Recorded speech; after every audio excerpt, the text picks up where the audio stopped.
The fateful invasion, the opening act of a century-defining war. Can a modern empire conquer the vastness of Russia in just a few weeks? That was the gamble Adolf Hitler was willing to take in the summer of 1941, a bet not just on military strength, but on ideology, racism, and a belief in historical destiny. Operation Barbarossa, the largest land invasion in human history, was about to begin. But to truly understand the scale and the folly of that decision, we need to step back to a time when enemies became allies and the world held its breath. Europe before 1941, an uneasy pact. Just 2 years earlier, in August 1939, the world was stunned by the signing of the Molotov-Ribbentrop Pact. Nazi Germany and the Soviet Union, two ideological archenemies, had suddenly embraced each other in a cynical, secretive agreement to divide Eastern Europe. Stalin, wary of being dragged into war, saw the pact as a way to buy time. Hitler, on the other hand, needed Soviet raw materials, oil, grain, manganese, to fuel his blitzkrieg across Western Europe. And it worked. Poland was carved up, the Nazis swept through France.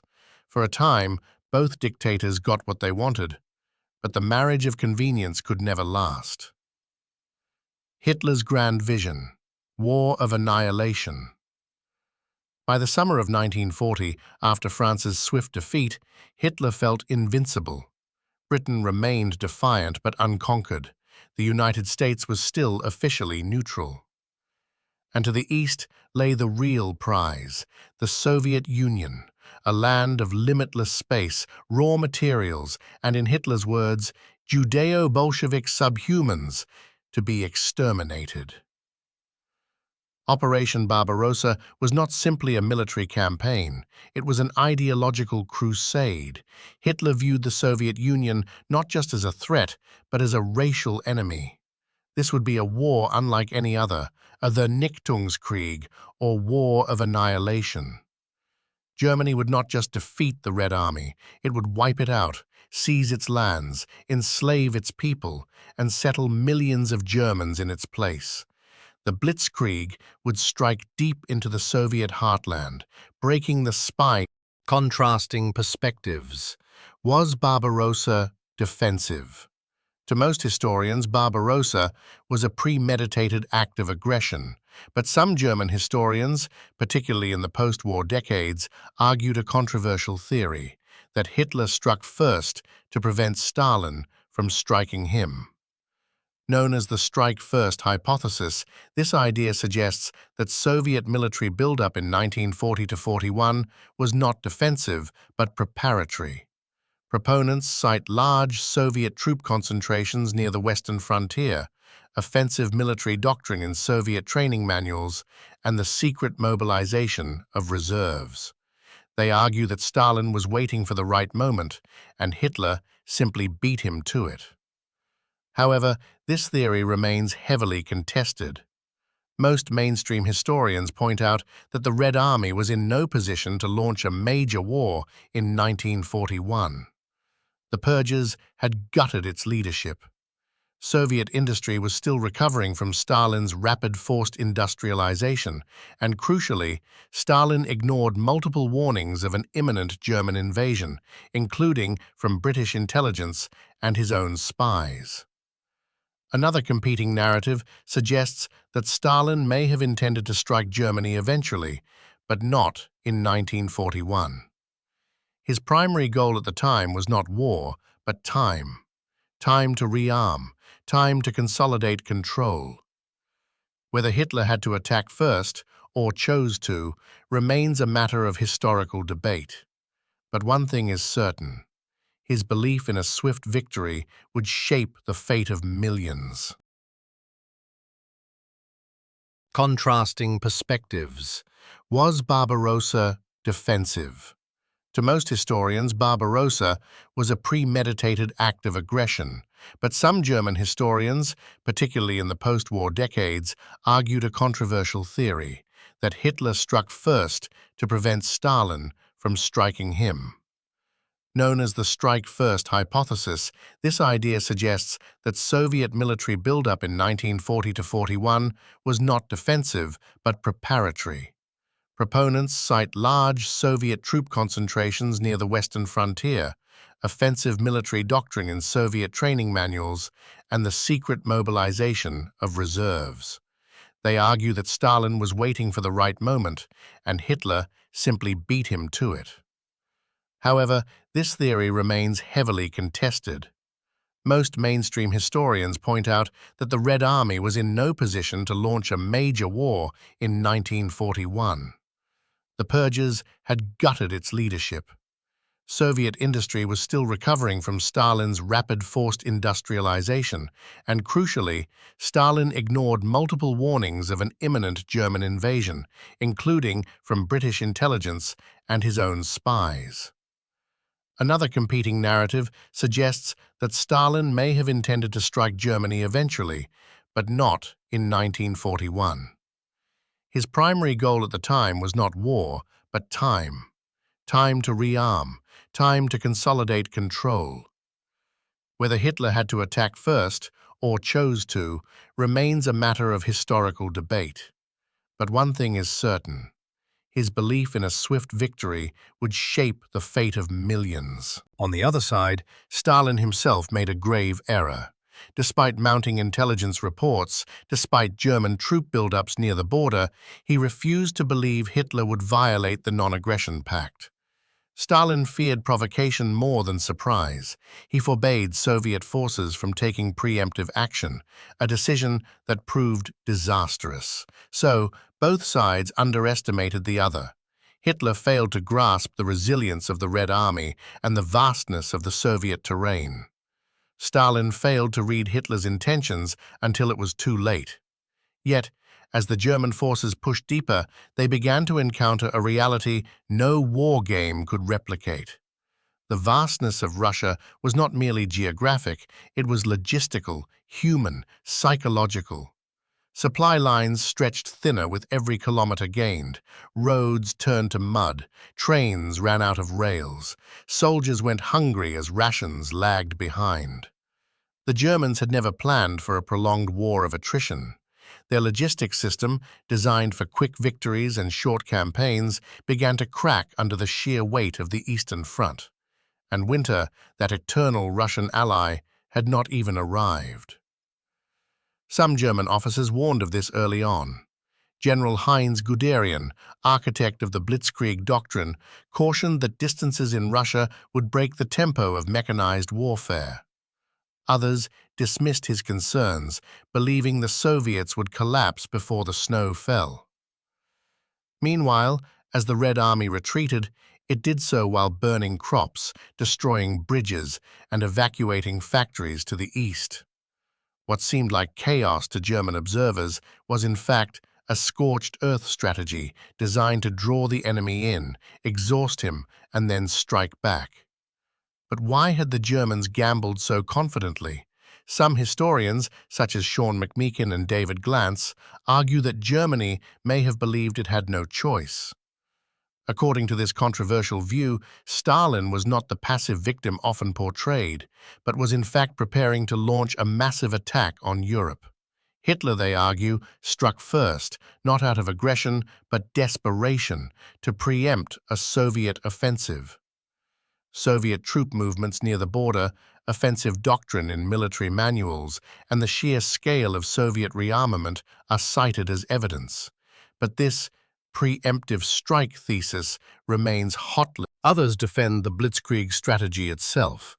They argue it was not the doctrine that failed, but the environment. Blitzkrieg had worked brilliantly in the confined geography of France and Poland, but in Russia, the distances were too vast, the roads too primitive, the enemy too numerous. Moreover, Hitler's refusal to allow flexible retreat or tactical withdrawal turned what could have been temporary setbacks into strategic disasters. As autumn arrived, it became increasingly clear this would not be a short campaign. Barbarossa, designed for victory in weeks, was about to devolve into a war of years, and the deeper the Wehrmacht advanced, the more it became entangled, not just in Soviet terrain, but in the very logic of total war.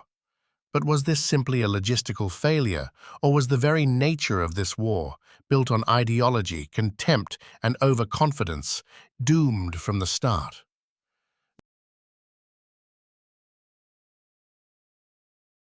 A war of annihilation. Ideology, atrocities, and blood. As German troops advanced deeper into Soviet territory, it became increasingly clear that Operation Barbarossa was not merely a conventional war for territory. It was a war of ideology and of annihilation. This was not a campaign fought by rules. It was a war where the rules themselves were rewritten or discarded entirely. From the beginning, Hitler had envisioned the Soviet Union not as a military rival, but as an existential threat, one rooted in race and ideology. In his mind, the USSR was a stronghold of Judeo-Bolshevism, a cancer that had to be surgically removed from Europe. And to remove it, he would wage a war unlike any other, a war to exterminate. Orders to kill, Commissar Order and Barbarossa Decree. Just before the invasion, the German High Command issued two directives that set the tone for the campaign. The Barbarossa Decree granted German soldiers immunity from prosecution for crimes committed against Soviet civilians. It effectively legalized murder, theft, and abuse as long as it served German objectives. Then came the Commissar Order. This directive instructed Wehrmacht troops to execute Soviet political commissars on sight, even if they had surrendered. Commissars were the ideological officers embedded in Red Army units, tasked with ensuring loyalty to the Communist Party. To the Nazis, they were the face of Bolshevik resistance. These orders transformed the battlefield into a slaughterhouse. It wasn't just soldiers fighting soldiers. It was an orchestrated effort to dehumanize, decapitate, and destroy the ideological backbone of the Soviet system. Crimes on a monumental scale. The atrocities that followed were staggering in scale and cruelty. In the ravines of Babi Yar near Kiev, more than 33,000 Jews were executed in just 2 days by SS Einsatzgruppen, with logistical support from Wehrmacht units. Across the occupied territories, mass shootings, village burnings, and public hangings became commonplace. Tens of thousands of Soviet POWs were marched into open fields, without shelter, food, or water, left to freeze, starve, or die of disease. It's estimated that by the end, The Soviet response. fear, fury, and resistance. Yet, even in the face of terror, the Soviet response was not simply one of victimhood. Soviet citizens, already brutalized by Stalin's own regime, now faced an even greater horror, and many chose to resist. In the cities and forests, partisan movements grew. Women smuggled food and weapons, children served as lookouts, farmers planted false trails to confuse German patrols. Within the Red Army, the will to fight hardened. Soldiers who once feared Stalin's purges now burned with hatred for the invader. The ideological war Hitler had sought, a battle to the death, was now being returned in kind. Contrasting perspectives, was the Wehrmacht complicit? For decades after the war, a controversial narrative took root, known as the Clean Wehrmacht myth. It claimed that the atrocities in the East were the work of the SS and Nazi Party fanatics, while the regular German army, the Wehrmacht, fought honorably. But modern research has debunked this. Many Wehrmacht units actively cooperated with SS Einsatzgruppen, facilitated mass executions, or carried out reprisal killings themselves.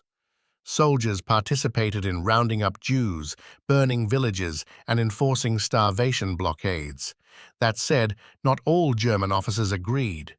Some protested the Commissar order, fearing it would provoke Soviet resistance or damage troop morale. A few disobeyed it outright, sparing captured commissars or POWs. The question remains, were they powerless cogs in a brutal machine, or did their silence and participation make them complicit? The ideological abyss. What distinguished Operation Barbarossa was its embrace of cruelty as a military tool. Starvation, extermination, terror. These weren't side effects of war. They were instruments of policy. It was a war where ideology replaced strategy and where humanity was sacrificed on the altar of racial purity. Yet even as cities fell and millions died, the Soviet Union did not collapse. It bent, but it did not break. And so we ask, could bullets and blood really be enough to break a nation that once outlasted Napoleon? The road to Moscow. When winter became a general. By late September 1941, after months of brutal fighting, the Wehrmacht was closing in on its ultimate prize, Moscow, the heart of Soviet power, the symbolic center of communism, and, Hitler believed, the linchpin holding the Soviet Union together. The German High Command, buoyed by sweeping victories across Ukraine and Belarus, believed the war could still be won. Army Group Center, reinforced and rearmed, prepared for one final push toward the Soviet capital. But geography and resistance had other plans. The race against time, terrain, and resolve. The march to Moscow was not a triumphal parade. It was a slow, grinding slog through mud, snow, and fire. Soviet forces, though battered, were far from broken. They blew up bridges, mined roads, and launched desperate counterattacks to delay the German advance. And then came Rasputitsa, the infamous Russian mud season. Roads became impassable rivers of sludge. Vehicles sank axle-deep. Horses collapsed from exhaustion. Tanks sat idle. Supply trucks stalled for days. The Wehrmacht, trained for lightning war, was now crawling through a nightmare. Even so, by November, German units had reached the outer defenses of Moscow. At some points, they were just 30 kilometers from the Kremlin. German officers claimed they could see the spires of the city through their field glasses. But by then, another enemy had arrived, one more relentless than any army. Winter. The collapse of logistics. Temperatures plummeted to -30, -40 degrees Celsius. Engines froze, machine guns jammed. Soldiers' breath turned to ice inside their lungs. Frostbite was epidemic. German troops, expecting a quick victory, had been issued summer uniforms. Their winter gear was still in Poland, or hadn't been manufactured at all. Fuel turned to gel in tanks. Weapons refused to fire. Horses died en masse, and food supplies dwindled. In many units, casualties from exposure exceeded those from Soviet fire. The German supply system, never designed for a campaign of this scale, had utterly failed. The Red Army strikes back. And then, on December 5, 1941, when Stalin steps into the light. Until this moment, Stalin had largely remained in the shadows, issuing orders, silencing dissent, executing suspected traitors. But as German troops neared Moscow, he made a bold and calculated move. On November 7th, during the annual October Revolution Parade, Stalin stood atop Lenin's mausoleum and addressed the troops in person. Red Army units marched through Red Square and directly to the front lines. His speech was broadcast across the nation. He invoked the spirit of Russian history, of the peasants who had repelled Napoleon, of the people who had resisted centuries of foreign invaders. For a population battered by famine, terror, and war, it was a rallying cry. And it worked. Morale surged, resistance deepened. The Soviet people would not go quietly. Contrasting perspectives, could Moscow have fallen? In hindsight, many historians argue that Hitler's decision in August 1941 to divert panzer units from Army Group Center to capture Kiev instead of pressing on toward Moscow was a catastrophic blunder. Those 6 weeks, they say, cost Germany the war. By the time the offensive toward Moscow resumed, the window for victory had closed. But not everyone agrees. Some scholars argue that even if Hitler had gone straight for Moscow, the result may have been the same. The Wehrmacht was already overstretched, the logistics already broken, and the Soviet defenses stiffening. Moscow would not have been easily taken, and holding it in winter with no supply lines and no shelter could have turned victory into slaughter. The real problem, they argue, wasn't the decision to shift focus, but the entire premise of Barbarossa, that the Soviet Union could be broken in weeks and that planning for a short war was sufficient. Moscow was not just a missed opportunity, it was the moment when Germany collided with reality. And from that first great failure, Germany did not turn back. Instead, it chose to go deeper into Soviet territory, deeper into a war it could no longer win. And so, from this first defeat, the Reich began its descent into the abyss. Stalingrad, when a city became a symbol. In the summer of 1942, Hitler set his sights on the Volga River.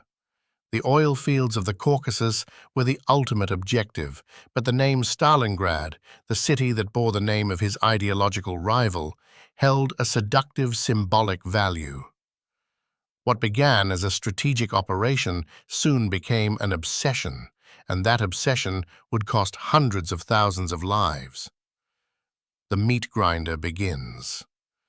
The battle for Stalingrad, one of the bloodiest in human history, began in August 1942. German bombers turned the city into rubble, but that rubble became a fortress. For months, the fighting raged house by house, floor by floor, room by room. Entire buildings were taken and retaken multiple times in a single day. Soviet snipers stalked German patrols through the ruins. Grenades were exchanged across stairwells. Sewer tunnels became ambush zones. The German Sixth Army, led by General Friedrich Paulus, pushed deeper into the city, but never gained full control. Soviet reinforcements crossed the Volga under fire, ferrying supplies and soldiers through a rain of artillery, and all the while, both sides fed more men into the grinder. No retreat, no surrender. For Hitler, Stalingrad became a personal duel with Stalin and a matter of national prestige. He issued a simple command: no retreat. Stalin responded with equal brutality. Order number 227, not a step back, threatens summary execution for any soldier who fled. Penal battalions of convicts were sent into hopeless assaults. NKVD units enforced discipline from behind the lines, with bullets. Neither side would yield. Both leaders saw the city as the proving ground for their ideologies, a place where weakness meant death and victory meant legitimacy. But while the Germans bled in the ruins, Soviet generals were preparing something far more devastating. Operation Uranus. The trap is sprung. On November 19, 1942, the Soviet Union launched Operation Uranus, a massive counteroffensive not aimed at the city itself, but at the flanks of the German Sixth Army. Those flanks were held not by elite troops, but by under-equipped Romanian. A general's dilemma. General Paulus faced an impossible choice. He knew the situation was hopeless. He requested permission to break out. It was denied. Luftwaffe Chief Hermann Goering promised an airlift, but the supplies barely trickled in. Men froze to death in their foxholes. Ammunition ran dry. Wounded soldiers were operated on without anesthesia. Horses were slaughtered for food. Some units received one slice of bread per day. Still, Paulus obeyed orders. It wasn't until January 31, 1943, with half his army dead or dying, that he surrendered.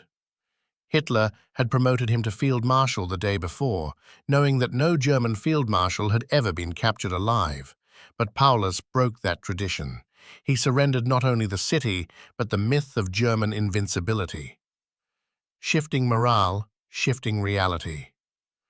Stalingrad marked the first time Germany lost an entire army, not in retreat, but in total defeat. The psychological impact was shattering. Across Germany, the propaganda machine fell silent. Families received vague letters, missing in action. Meanwhile, in the Soviet Union, morale surged. For the first time, people dared to believe, we can win. Contrasting perspectives. Was it avoidable? Many German historians later argued that if Paulus had been allowed to retreat, much of the Sixth Army could have been saved. Some even blame Hitler's obsession with the city for turning a tactical objective into a strategic disaster. Yet others point out that by the time of the encirclement, it was already too late. The Red Army's grip was tightening, the German supply lines were collapsing, and retreat through open steppes under Soviet air superiority may have been suicide anyway. On the Soviet side, not all praise Stalin's leadership. Critics argue that holding Stalingrad at all costs consumed massive numbers of lives, civilians included, for what was, in purely strategic terms, a city of limited value. They question whether the Red Army could have regrouped elsewhere with fewer casualties, but symbols matter in war, and Stalingrad had become more than a city. It was a crucible, a place where ideology, endurance, and hatred collided, and the world turned. After Stalingrad, one question: The legacy of Barbarossa. lessons from footprints in the snow. Operation Barbarossa began with the promise of swift victory. It ended in frozen trenches, blood-soaked fields, and smoldering cities. What Hitler had envisioned as a 3-month campaign turned into a 4-year death spiral, draining Germany's strength, morale, and credibility. Barbarossa failed not just as a military operation, but as a concept, a failure of logistics, strategy, ideology, and humanity. By the time the war ended in 1945, the cost was nearly unimaginable. Over 27 million Soviet citizens, soldiers and civilians, lay dead. Entire cities, from Minsk to Stalingrad, were reduced to rubble. The USSR emerged victorious but wounded to its core. Germany, meanwhile, had lost its war, its empire, and its soul. But the true impact of Barbarossa extended far beyond battlefields. A defeat measured in ideas. Barbarossa's failure was not simply tactical, it was rooted in delusion, the idea that an industrial empire like the Soviet Union could be shattered by speed alone, that racial ideology could substitute for military logic, that winter, space, and people could be ignored, and that war could be waged without consequence. The Wehrmacht, once seen as the world's most advanced army, became a force bogged down by overextension, poor planning, and moral rot. Their crimes, once hidden under uniforms and medals, were laid bare across the Eastern Front. And in the East, a new myth began to form, the myth of the Great Patriotic War. The Red Army, having turned the tide, claimed the mantle of liberators. For many Soviet citizens, this war became not only a national tragedy, but a founding trauma. The rise of a superpower. Paradoxically, it was Barbarossa that paved the way for the Soviet Union's rise as a superpower. The Red Army emerged hardened, experienced, and venerated. The USSR, once viewed by the West as a backward dictatorship, now commanded vast swaths of Eastern Europe, with its flag flying over Berlin in 1945. The Cold War would soon begin, a long shadow cast by the failure of Barbarossa. Modern lessons. The hubris of invasion. To study Barbarossa is to study the danger of underestimating your enemy, of letting ideology cloud judgment, and of waging war without a clear exit. Throughout history, and even into the 21st century, empires have repeated these mistakes. Afghanistan, Iraq, Ukraine. Again and again, leaders imagine wars that will be over in weeks, only to find themselves trapped for years. Barbarossa teaches that speed is not strategy, that technology does not guarantee victory, that resistance cannot be bombed into submission, and that winter, whether literal or metaphorical, always comes. Contrasting perspectives. What if it had worked? Some historians speculate. What if Barbarossa had succeeded? Had Moscow fallen, had the Red Army collapsed, perhaps communism would never have taken hold in Eastern Europe. The Cold War might never have happened. The Iron Curtain might never have fallen over half the continent. Others argue that such a victory would have unleashed an even darker world, where Nazi ideology reigned unchallenged across Eurasia, a world of death camps, slave labor, and endless war. Then there are those who accuse the Western Allies of deliberate delay, that Britain and the United States allowed the USSR to bleed out, only entering the European theater when Germany was already weakened. Was this cold calculation or strategic necessity? History does not answer these questions easily, but they remain. The snow remembers. To walk the fields of Russia today, to visit the ruins of Stalingrad, the frozen woods of Smolensk, the silent graves outside Leningrad, is to feel the echoes of Barbarossa. The snow still covers the blood, the earth still hides the bones, and the wind still carries the unanswered questions of war. But is that really the full story of Barbarossa? Or are there still secrets buried beneath the frost, waiting to be uncovered?